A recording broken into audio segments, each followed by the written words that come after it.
German genders feel random, but they are not. Learn 10 tricky nouns plus the patterns behind them.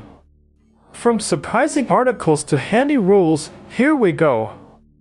Number 1. The trap that shocks every beginner. Das Mädchen. It is neuter, not feminine. Words ending in can take das.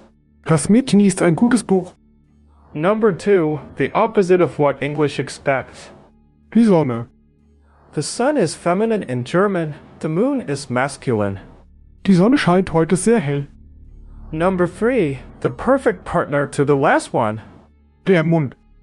The moon is masculine, flipped from many other languages. Der Mond ist heute Nacht sehr groß. Number 4. A pattern you can actually trust.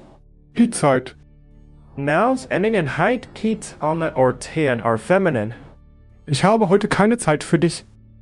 Number 5. A tip for almost every drink. Das Wasser. Water is neuter, like most basic drinks except coffee and tea. Das Wasser in dem Glas ist kalt. Number 6. The exception to that drink rule. Der Kaffee. Coffee and tea are masculine, unlike most neuter drinks. Der Kaffee am Morgen schmeckt wunderbar. Number 7. A rule for your daily ride. Das Auto. Most vehicles ending in O are neuter, like auto and kino. Das Auto steht vor dem Haus. Number 8. A handy rule out in nature. Der Baum. Most trees are masculine, while many flowers are feminine.